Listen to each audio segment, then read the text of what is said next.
क्या पेड़ बन रहे प्रदूषण का कारण? रिसर्च में हुए खुलासे ने सबको चौंका दिया। इस रिसर्च के मुताबिक पेड़ों में जो टेफ्लोनोइड्स पाए जाते हैं वो कई प्रकार के रसायनों पर केंद्रित होते हैं। यही अन्य प्रदूषणों के साथ मिलकर उन्हें हानिकारक बना सकते हैं।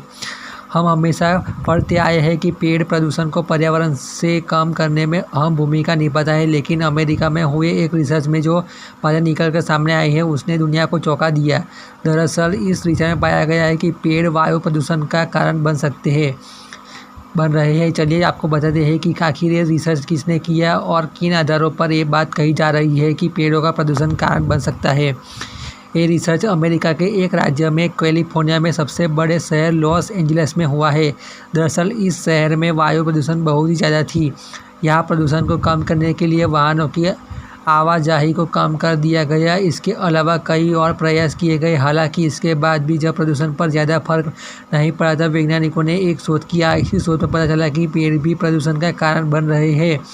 अमेरिका में हुआ ये रिसर्च जनरल साइंस में भी प्रकाशित हुआ है। इसके मुताबिक पेड़ों में जो टेरापेनोइड्स पाए जाते हैं वो कई प्रकार के रसायनों पर केंद्रित होते हैं। यही अन्य प्रदूषणों के साथ मिलकर उन्हें हानिकारक बना सकते हैं। आसान भाषा में कहें तो पेड़ों में टेरापेनोइड्स, जिन्हें आप वाष्पशील कार्बनिक यौगिक यानी कि VOC भी कहते हैं, सूक्ष्म कण प्रदूषणों का निर्माण करने वायु प्रदूषण पर प्रतिक्रिया करते हैं।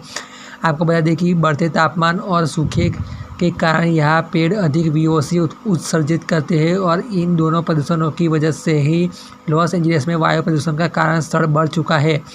बात 2021 की करते हैं। जर्मनी कैटले कोलोराडो और अमेरिका के नोआ में शोधकर्ताओं ने VOC यानी कि वाष्पशील कार्बनिक यौगिक की साक्षरता मापने के लिए मास स्पेक्ट्रोमीटर के साथ कई दिनों तक पूरे लॉस एंजलिस के आसमान में विमान उड़ाया और इस शोध के दौरान भी पता चला कि टेस्फोरस VOC प्रदूषण का सबसे बड़ा स्रोत है।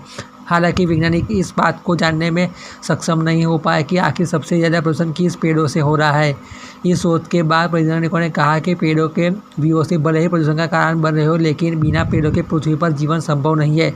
इसलिए इंसानों को पेड़ों के VOC को छोड़ उन्हें ज़्यादा उत्सर्जित होने वाले VOC को रोकने पर ध्यान देना होगा।